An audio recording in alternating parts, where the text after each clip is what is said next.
Grandpa, what are you doing? Hey, Libby. I'm just putting together the nativity set here to remind us of Christmas.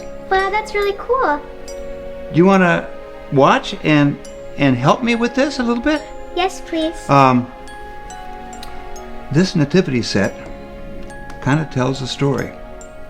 And it's a story of Jesus and Jesus' birth. And these pieces all remind us of different parts of the story. All of them. Which one of these is your favorite? I definitely really like Mary because she always spread her love for Jesus and was always looking out for him. Absolutely. I'm glad you said always looking out for him, because Mary stood by Jesus his whole life. And so that's very, very special.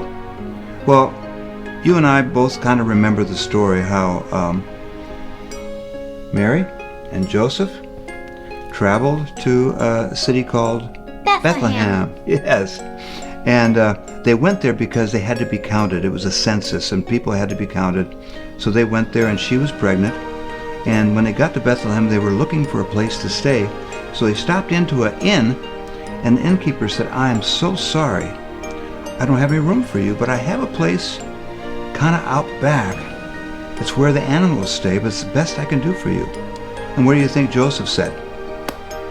Well, I bet he probably said that was the only place they could go, so he probably took the place. Well, not took it, but, you know. Yeah, he said, "Well, that's the best we can do. We'll go there." And so they were getting settled, and while they were getting settled, wouldn't you know it, Mary gave birth to Jesus. The baby Jesus.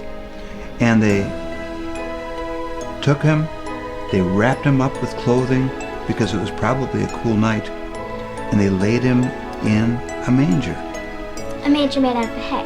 Yes, a manger made out of hay to make it as comfortable as possible. And so baby Jesus was born. And while that was happening, an angel saw shepherds out in the field. And the angel went to the shepherds and said, "Hey, I've got good news for you." And what do you think the good news was? That the baby Jesus was born and that they needed to go see him. Absolutely. I've got great news for you, given to you and all people to share the joy of the baby Jesus.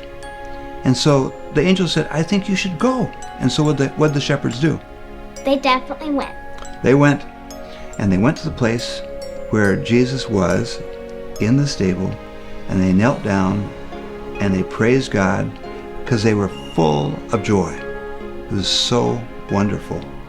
And so a little bit later, we read in the story that there are some wise men who came from the east. They were referred to as magi, which means wise men. They had heard about the star, and then when they saw the star, that they should follow that star where the star shone. And so they did that, and it led them to where baby Jesus was. And so when they came, they knelt down because they had gifts to give to the baby Jesus. And the gifts were? Gold, myrrh, and frankincense. Absolutely. Really valuable, valuable gifts. And ones that showed Mary and Joseph that this was indeed a very, very special baby. And they were there to honor him. And so, isn't that a great story? And we have all these figures to be able to help tell us the story about the baby Jesus. And what do you think about the story? I think that it's about how Jesus came to the world and spread his love for us and his kindness. Absolutely. The reason for Jesus, as far as we know it, and as we know it, is that Jesus came to share God's love with all of us. A love that is never ending. And so, I'm so glad that you walked in while I was putting together the nativity scene. It's so special that we were able to share this time together. Thanks so much, Libby. Thank you. Bye. Merry Christmas. Merry Christmas, everyone.